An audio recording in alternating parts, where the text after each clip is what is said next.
وعلیکم السلام. یہ بھائی کا ایک سوال آیا ہے. پچھلے دنوں میں نے ایک آڈیو جاری کی تھی, کسی سوال کا جواب دیا تھا. وہ سوال یہ تھا کہ داڑھی کٹے کے پیچھے نماز ہوتی یا نہیں ہوتی. تو اس کے جواب میں نے کہا تھا کہ داڑھی کٹے کی اپنی نماز بھی ادھوری ہوتی ہے, تو وہ امام تو بن نہیں سکتا ہے فاسق. تو اس پر بڑا ہنگامہ مچا, یہاں تک کہ بعض اہل علم نے, یعنی مجھے افسوس ہوتا ہے کہ بعض مدارس کے فضلاء نے, حتیٰ کہ بعض مسند افتاء پر بیٹھنے والوں نے, جی ہاں بڑے افسوس کے ساتھ کہنا پڑ رہا ہے کہ مجھے کال کیا, واٹس ایپ کیا, لیکن کچھ مجبوریاں حائل تھی, اس بنا پر میں جواب نہیں دے سکا. بعض لوگوں نے کہا آپ ہمیں اس کا جزیہ دیجیے.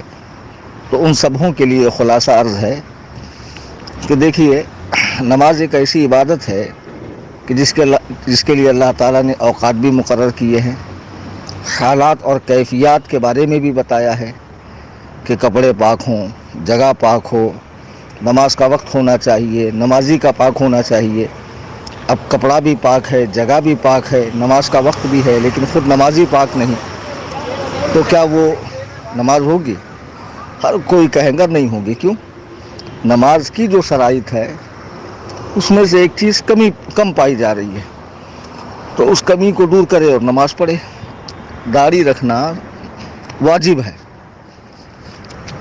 اور جب تک فسق والا کام لگا رہے گا اس میں کمی آئے گی. میں نے یہ کہا تھا کہ اس شخص کی نماز واجب الاعادہ ہے, داڑھی کٹے کی نماز. تو آپ کو چاہیے تھا کہ مرکز اہل سنت بریلی شریف رجوع کرتے.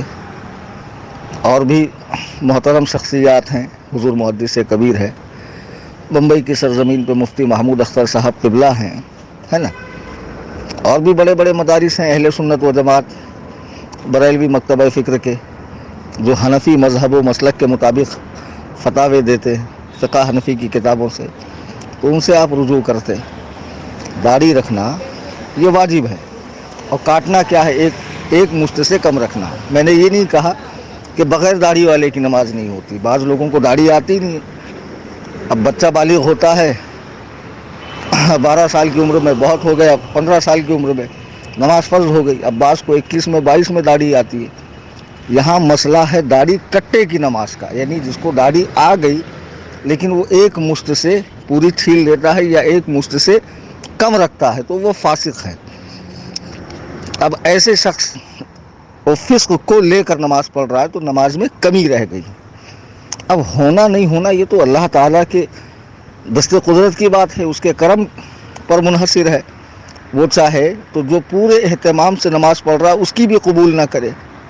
جس نے بظاہر کوئی کمی نہیں چھوڑی, شریعت مطہرہ کے تمام آداب کو ملحوظ رکھا, تمام شرائط کو ملحوظ رکھا, تمام سنن و مستحبات, فرائض و واجبات پر عمل کیا, اس کے باوجود اللہ چاہے نہ قبول کرے, یہ تو اس کے کرم کی بات ہے. اور ایک شخص جس کی نماز میں کمی ہے, تو ہم تو فتوے کی زبان میں بولیں گے کہ بھئی اس کی نماز ہوئی یا نہیں ہوئی, یا کمی رہ گئی, یا واجب الاعادہ ہے, یا خلاف مسنون ہو گئی. اب اللہ چاہے تو اس کی قبول فرما لے, یہ الگ مسئلہ ہے.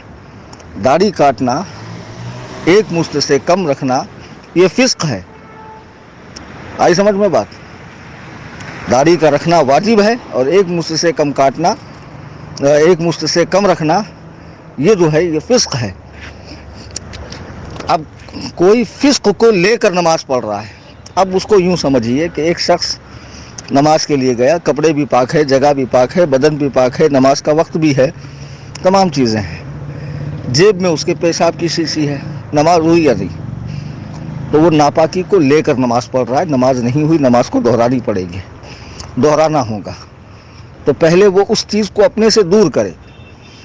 تو میں نے بس یہی کہا تھا کہ اس کی نماز میں کمی آ گئی, نماز کو دہرانا پڑے گا.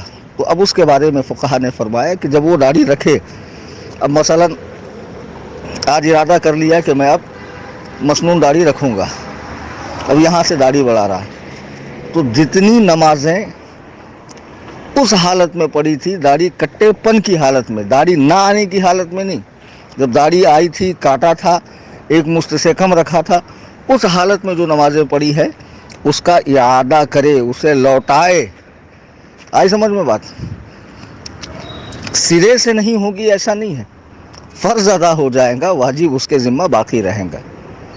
اب اس کا جزیہ دیکھنا ہے تو آپ مشہور کتابیں ہیں، بہار شریعت دیکھ لیں، اور جو فقہ سے شغف رکھتے ہیں، تعلق رکھتے ہیں، پھر وہ شامی دیکھ لیں، عالمگیری دیکھ لیں، یا پھر جن حضرات کی کتاب تک رسائی نہیں ہے یا وہ دستی کتاب نہیں پڑھتے، ہارڈ کاپی نہیں پڑھتے ہیں، سافٹ کاپی پڑھتے ہیں، وہ آج کل انٹرنیٹ پہ ساری کتابیں مل جاتی ہے، تو وہاں سے ڈاؤن لوڈ کر لے انٹرنیٹ سے اور پھر وہاں پڑھے.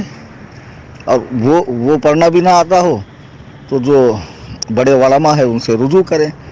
اگر میرا جواب غلط ہے تو پھر مجھے بتائیں کہ آپ کا جواب غلط ہے، کسی بڑے کا، کسی ٹچے مولوی کی بات نہیں کر رہا ہوں میں. اب تم کسی بھی راہ چلتے کا قول لے کر آؤ گے، ہاں، جسے میں جانتا ہی نہیں ہوں کہ وہ کس مشرق کا ہے کس مغرب کا ہے، اور مجھ سے کہوں کہ رجوع کرو، تو ایسے نہیں ہوتا. اللہ، کسی بڑے کا قول لے آؤ، پھر میں ان سے رجوع کروں گا، پھر جو میری معلومات ہے میں ان کے سامنے عرض کروں گا، میری اصلاح ہوگی، میں رجوع کروں گا، ورنہ مسئلہ تو وہی ہے جو میں نے بتایا. اللہ تعالی ہم سب کو سنت کے مطابق زندگی گزارنے کی توفیق عطا فرمائے، اور نماز کو اس کے جملہ شرائط، واجبات، فرائض، حتیٰ کہ مستحبات کا بھی لحاظ کرنے کی توفیق عطا فرمائے.